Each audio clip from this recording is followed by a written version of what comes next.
Perfect. So just to let you know, we will have a live talk today with James. I was really excited to hear his story a couple of weeks ago when we were talking about Zoom, and he was telling me that he did an ultra marathon through Mongolia, and yeah, I was like, wow, that story needs a spot in our live talks.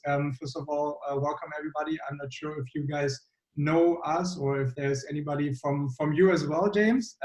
We are JOURNEYSTAMPS and we are sharing travel stories from all over the world. So today is James Day, and yeah, we are really excited. And James, I would say the stage is yours, and anybody else, I would like to ask you if you can put yourself on silent, and then if you have any questions, you can write them in the chat. And then later on, we also have a time slot for more questions. Is that fine with anybody? Everybody? Yep. Perfect. So cool. Well, thank you, Leo, for inviting me, and thank you, guys, for joining today. I'm I'm always excited to share about Mongolia, because as you might have seen from the introduction, this is what I'm going to share with you guys is about doing an ultra marathon in Mongolia. So why I did that, because it kind of married the two things that I really like. I really like traveling through Mongolia, and I really like running. So when the opportunity for me to do the ultra marathon in Mongolia sprung up, I just had to grab it. But why I love Mongolia so much, why I like traveling around Mongolia, and these pictures, by the way, guys, these are the only pictures that aren't mine. I just wanted to use this to explain a little bit, because I first went to Mongolia in 2009, taking a teaching position there.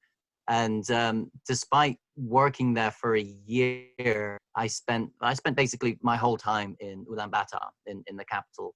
I had that grand image that, I would be off riding horses, every day in Mongolia, but it didn't turn out that way. In the end, I was in the city, stuck in the city, and barely traveled outside of the city. And as you can see, like the country is so vast, the country is so big. So I had to go back to Mongolia after I finished my contract there, and I had a good excuse. My wife is from Mongolia, we have a 5-year-old son, so we do go back often. And now it's not just to stay in the city; now it's to travel around Mongolia. But it's always interesting because I've had a lot of experience traveling in Mongolia. But whenever I talk to people outside of Mongolia about Mongolia, there's always a lot of confusion. So the past 9 years, I've been working in Shanghai, and of course, whenever I say Mongolia, then they think China.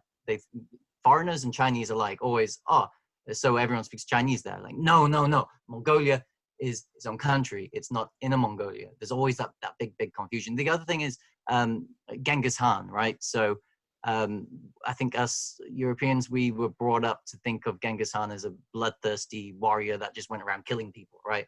And that's what he was. But when you go to Mongolia, you hear the other side of it, and that's Genghis Khan is someone who united all of the tribes. He is the image of their country, right? And if you go there, he is everywhere. He is on the airport. He is the name of the airport. He is on vodka bottles. He is branded absolutely everywhere, and you can't escape Genghis Khan. And in the end, when you learn more about it, you understand there is a different side. There is a kind of east-west misunderstanding. Like he was very clever. He was religiously tolerant, and he did do a lot of good things. It's just we hear from the other side, right? But I had to go back. To Mongolia, and I was really fortunate. I traveled lots of different places, and you probably can't see on the map very well, but at the top there is a lake, and it's called Hovsgol Lake. I was very lucky to go there with my wife, but we were rushing. When we travel around Mongolia, we rush. You go from place to place to place, and it's much like I think most people do traveling like that, right? You go to a country, you want to see as much as you can. You go from one spot to one spot to one spot to one spot, and you kind of like pass through, and then you're tired at the end of it, and then you say, "Oh, I need another holiday now because I'm so tired." Right? Well, we went to this beautiful lake, and we only spent 1 day there, and I thought exactly that. I want to come back here. It's so beautiful, and eventually I did. But that's the kind of point I want to say, something that I've learned from going to Mongolia.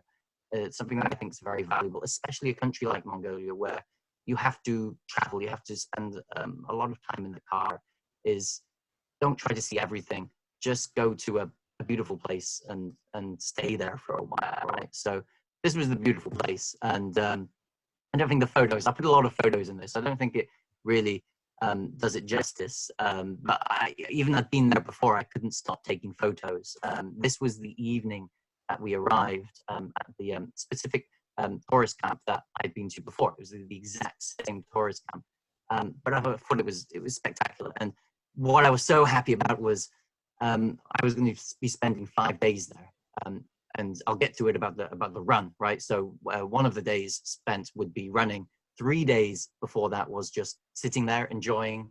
2 days after, relaxing after the run, right? So this was the evening, and I was really excited the next day just to walk around and explore. And what did I find in the morning? Yaks. There's just yaks everywhere. Yaks everywhere. But I really want to say, really want to explain. Hufskull Lake. This particular lake is so beautiful. It's the second largest freshwater lake in Asia. So the biggest is Baikal Lake in Russia. This is the second biggest, and it's not that easy to get to. You have to fly from Ulaanbaatar to Morun, and then from Morun you have to drive. It's 4 or 5 hours to get to the lake shore. And to get there, Mongolia is not very well developed.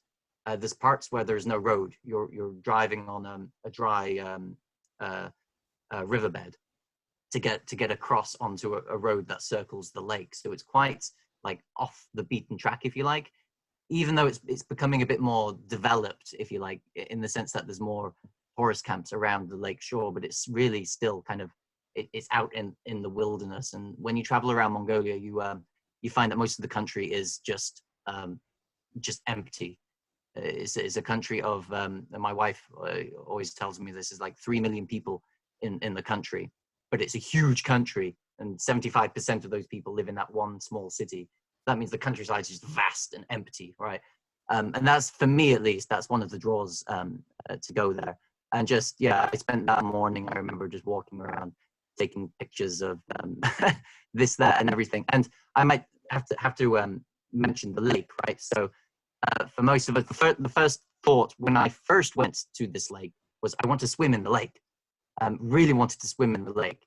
And the problem was it was a bit late in the season, so it was very cold, and I'm not for jumping into cold lakes. But the thing that really put me off was Mongolia. They're very superstitious. You can call it superstitious, but there is a strong sense of shaman culture there.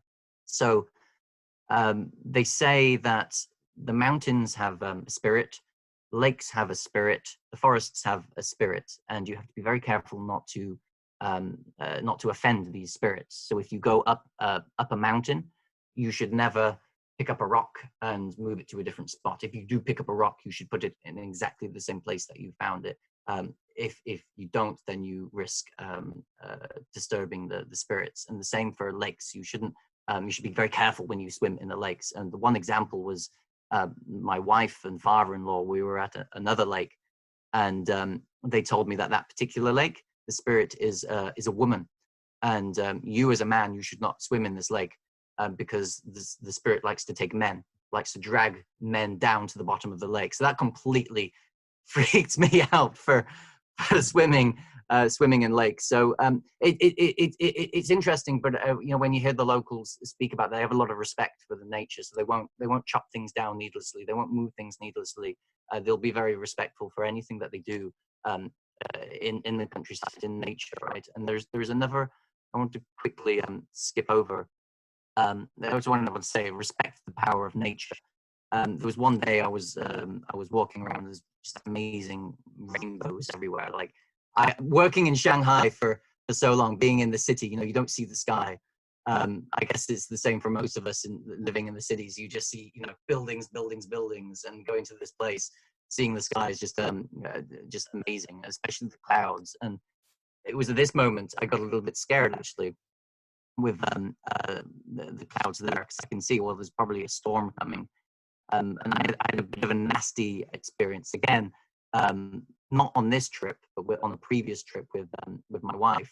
We were in the countryside. We were with some nomads, a nomadic family, and exactly this scene we were having. We were sat outside, late evening, looking out, and you can, because the steppe is so vast, right? You can see the clouds in the distance. You can see the lightning strikes happening, but you can't hear the lightning strikes because it's so far away. And we're just watching these storms just circle around. And the herder, the nomadic herder, he came over to us and said, "You should probably go into your felt tent, into your gear tent now, because that storm's going to come over you.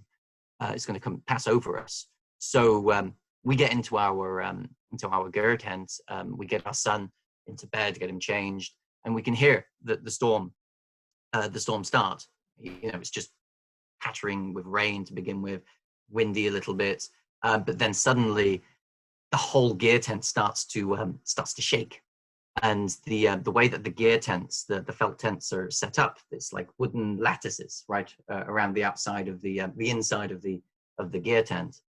And this is just shaking. It's just shaking. It's like the Wizard of Oz, when that house goes up into the air, right? And the poles, because there are poles that support the ceiling, the poles just start to come down, just clank, clank, clank. And I'm just kind of giggling, like putting them back up. But my wife completely panics. And like, we've got to go next door because this gear is going to fall down on us. If all of the poles come down, it's just going to collapse. So she runs out with our son. I go out and look up at the sky, and it's it's a kind of twilight dark blue. Hailstones are coming down. Jog off across to the next gear tent. We're knocking on the door, but they can't hear us. They can't hear us because of the wind in their gear tent. The hailstones coming down, and they're coincidentally they're in the middle of their gear tent, trying to keep their tent secure so it won't fall down. We're outside in this storm. I'm covering my wife. She's covering our son. These hailstones are coming down. The next day, we learned it was the strongest storm to go through that province, and it brought down telephone masts. It put holes in car windows. It blew some gear tents away. So it was a really, really nasty gear tent. Eventually, they did hear our knocking. They opened the door, let us in. But that really, really scared me. Scared all of us, and it made makes you realize respect nature. And when you're out in a place like this, anything can happen, and you think you're so powerful, but no. And this worried me a little bit because the run is 100 kilometers through just pure nature. There are no there's no cars around. There's only one road, and you're off of that road for most of the race, right? So that was a little bit unsettling, but still, it's before the race, so I'm quite happy. And one of the things, even for me, this experience was so nice. I'm married to a Mongolian person. I've lived in Mongolia for a year, but still interacting with the local people, I think it's so special. And it's something I always like to say from Mongolia is really interesting, because it's not like I would say like Thailand or China where everything's set up. These are just people. They're just people that tourism isn't their main job. They're not like set up to, come and take a picture with me. I wear this as my day job in my local costume. No, most of them, they are herders. They rely on the livestock, or they do other things. So these three kids were the kids that were basically putting the fire on our stove at night. So they would come and clean our dishes. They'd look after our gear tent, and then in the evening they would play this amazing music. And they were only 18, 19 years old. They were the students at Mongolia Ulaanbaatar National Music Academy, and here they were just to make extra money, but such talented people. And the thing that frustrated me a lot was a lot of a lot of the people I was with, they didn't care about this kind of thing. They were just, yeah, I'm gonna go relax. I'm gonna go do this. I'm gonna go eat some chocolate or whatever.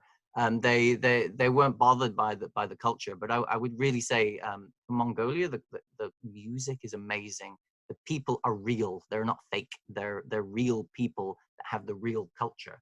And I think that's really, really a big takeaway, I would say, for going to Mongolia. And of course, you do horse riding, right? When you go to Mongolia, you can't go to Mongolia without horse riding, and that's what I think I enjoyed. It was quite a funny experience because there was one guy who was very very proud. He's like, oh, yeah, I know how to ride a horse. I do this all the time. He got on the horse and he couldn't control his horse, and the herder had to come and drag his horse out of the water because the horse refused to follow the guy's directions, right? But horse riding is great because anyone can do it. It's not like the tall European or Arabic horses that we have, right? These the Mongolian horses are like ponies. They're easy for anyone to get on, and as long as you I think as long as you follow what the herder says, then you're safe as well, and you can go on for you can do it like day tours on a horse without having any experience horse riding, which I think is fantastic. We spent half a day like this before the race, but what do I want to say? Because I've got the race to explain. So why did I choose the race? Why did I want to come back and do the race? Because 100 kilometers is a little bit stupid, even for me. Like I do a lot of running. I grew up as a kid doing track races, 800 meters, 1500 meters, cross countries. But 100 kilometers is a bit daft. But why? Because it was on my birthday. So it was on my it was on August the 1st is my birthday. It was on my 30th birthday, and I thought back to myself. What have I done on, my 29th, 28th, 27th, 26th birthday? I couldn't name anything. I couldn't name any of those days. I thought that's rubbish. I want to remember what I do on my 30th birthday. So that's why basically I wanted to do something that was meaningful in a place that I already knew was beautiful, right? So the run, for anyone that has experience running with trail races, I mean, 100K is a long, long way. I'd never done that before. I've done up to a marathon, nothing further. I've done competitive running, but nothing like this. And basically, you can see that me there on the start line. It starts at like 3 o'clock in the morning. You get up and get ready to go off. There's only 30, 40 people. It's a very VIP race, right? And it's not really, unless you really, really, really want to run it, you're really that competitive. I wouldn't say that's the reason why you go there to do it. It's more the personal meaning that you find out of it. So for me, it was because it was my 30th birthday, but it wasn't the most meaningful. I wasn't the most meaningful person. There was another person there who it had been, if I remember correctly, 20 years since his son had died. And this was the way that he wanted to mark that kind of anniversary. There was another person who had a kidney transplant and wanted to prove that he could still do this, even though he'd gone through this like physical turmoil.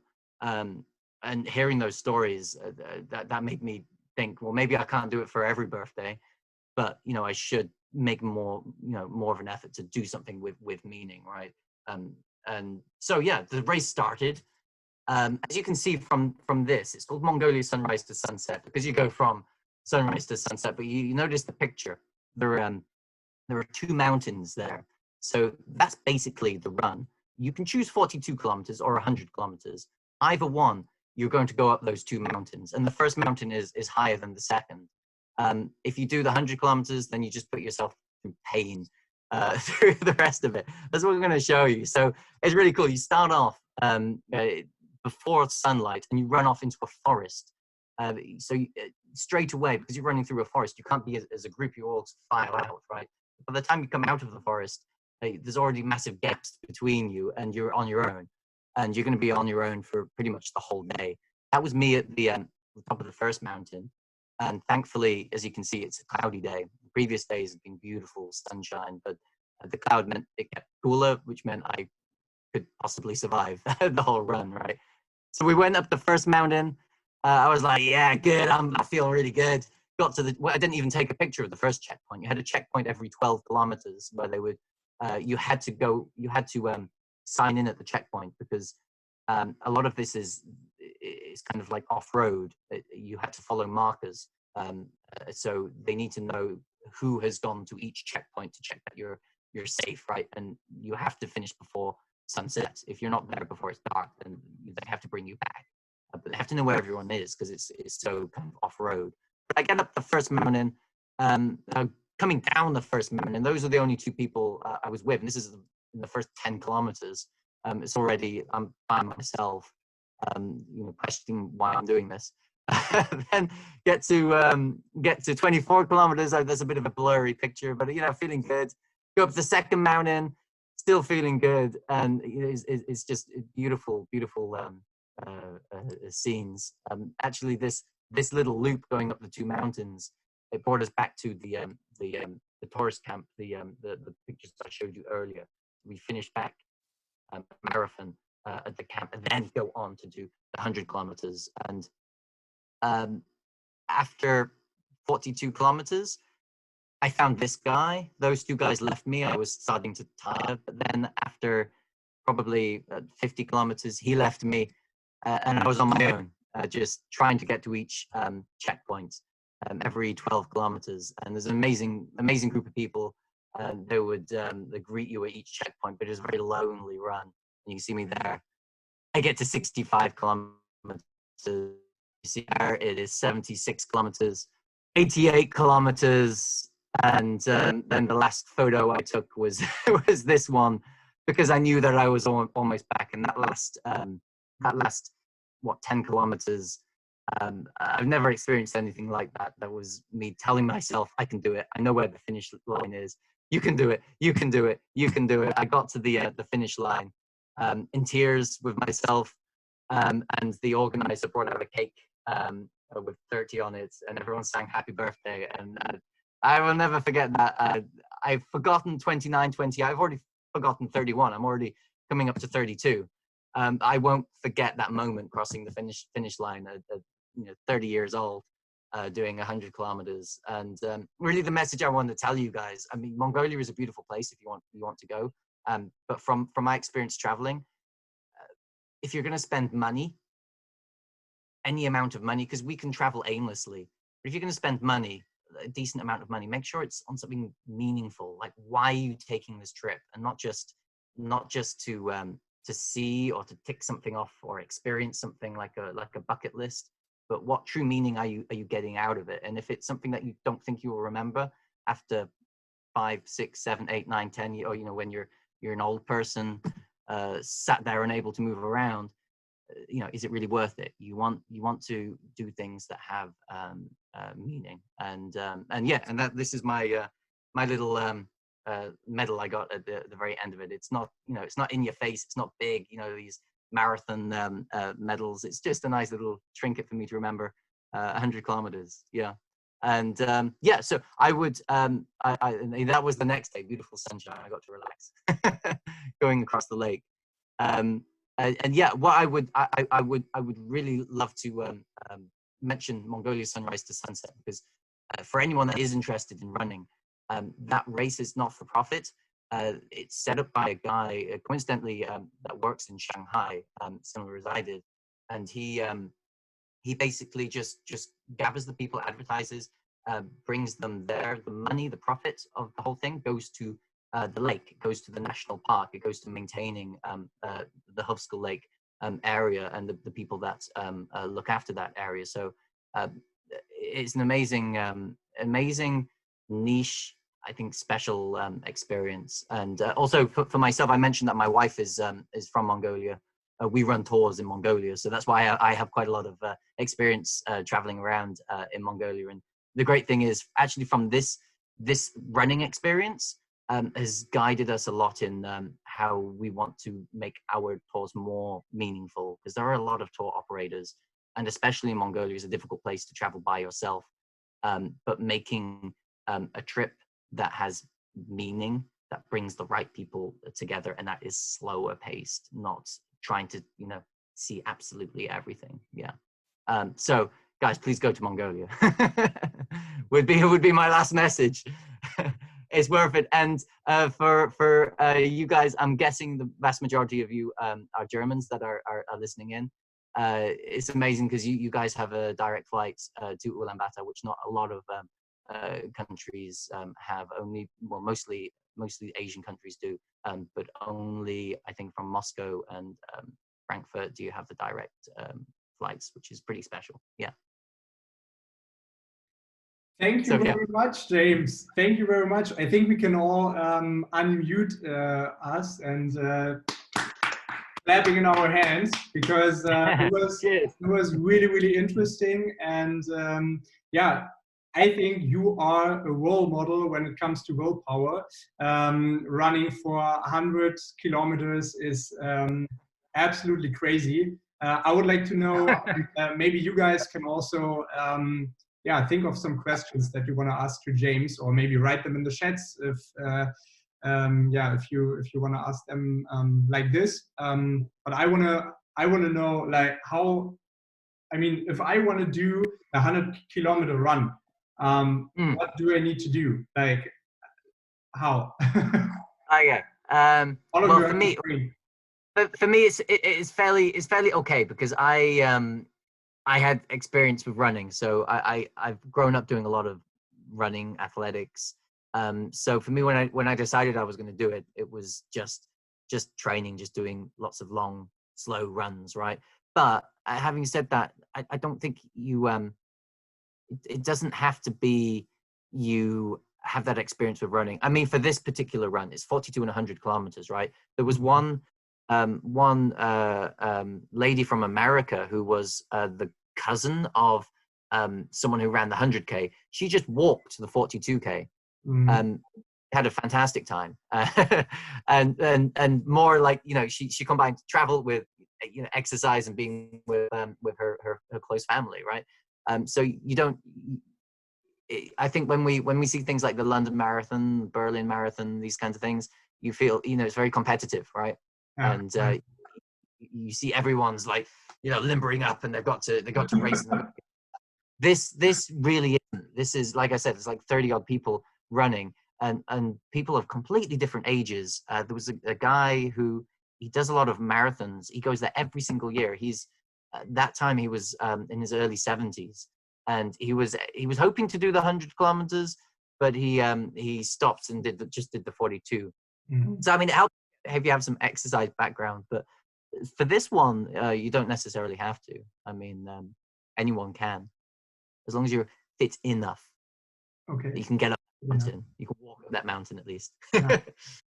Wow. Yeah, crazy. How like English. Wait. How many times have you been to Mongolia? That's the actual question I wanted to ask. Wow, it's a long. Oh, okay. Well, I mean, I worked there for a year, and then when was the first time? Sorry? When was the first time? What did you tell me?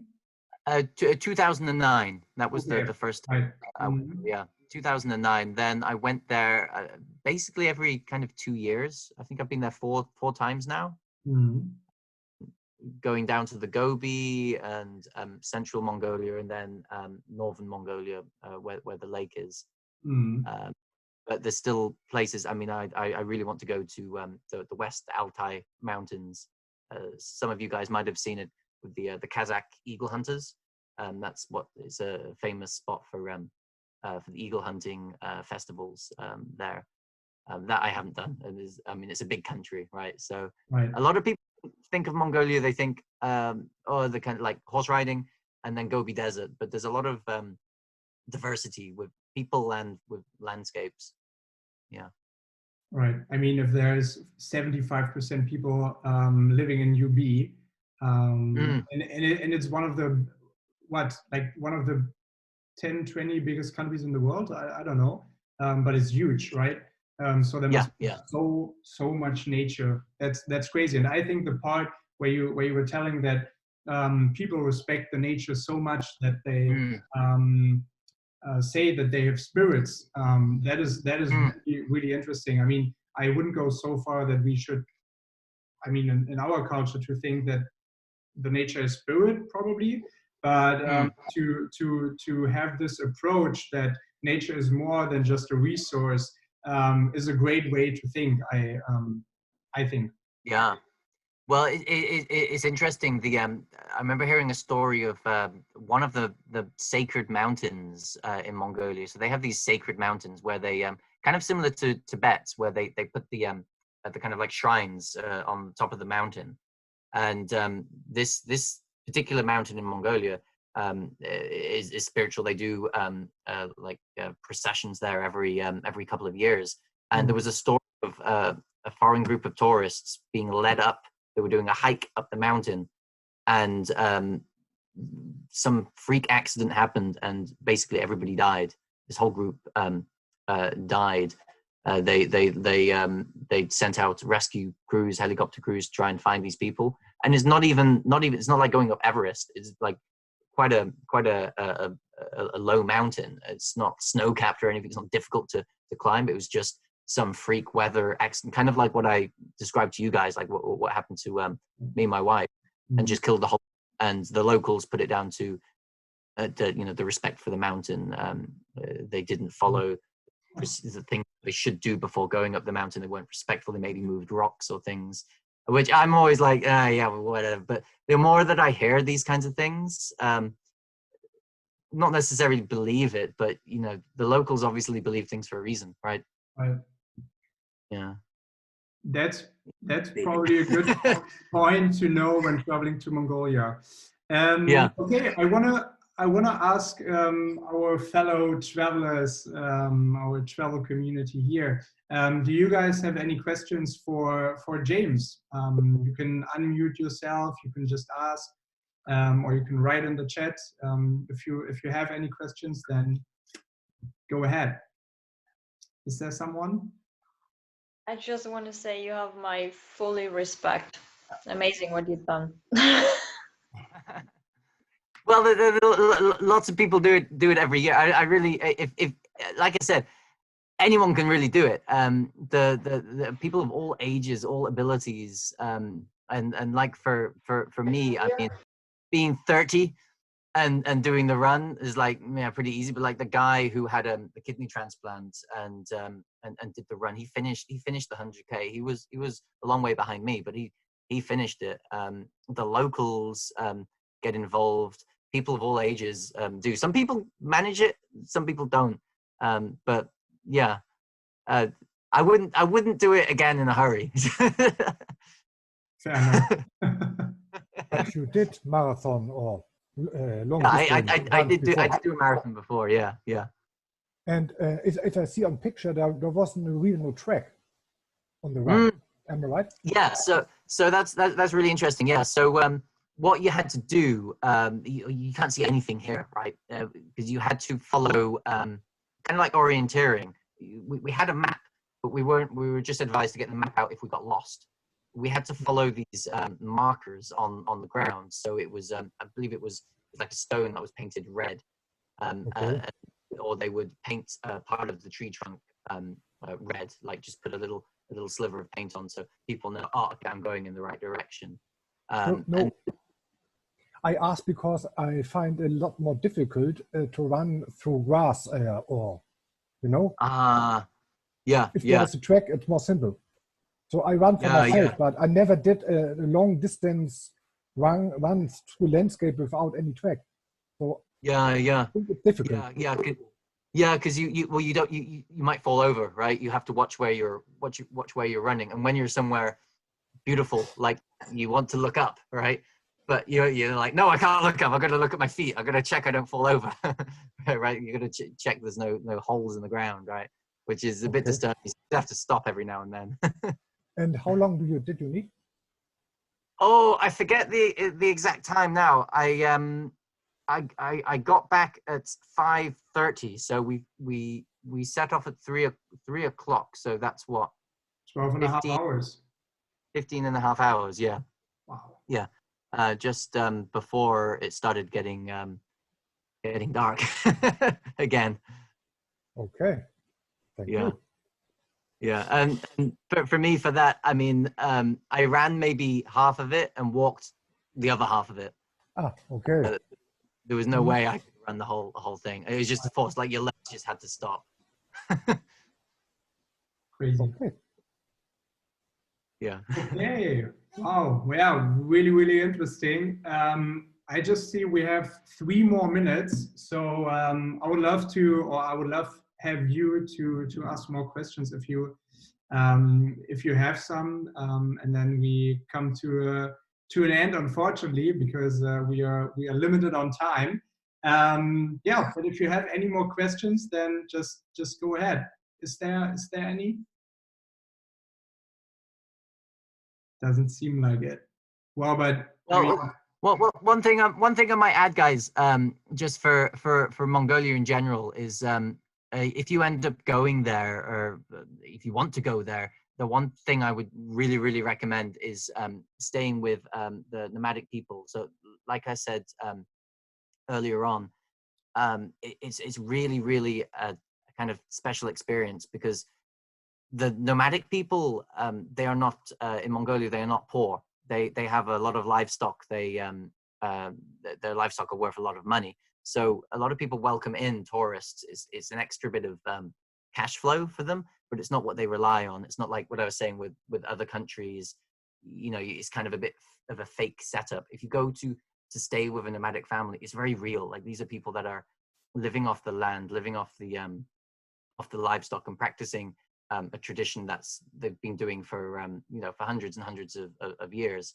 And once you get that, it's kind of addictive, and it's kind of why I always want to go back as well, because just staying out in the middle of the countryside, nothing around you, you're just, okay, it's a little bit uncomfortable. You have to go to the toilet in a hole, but you get to walk under the stars, and you're free nature. You're as everything was intended, right?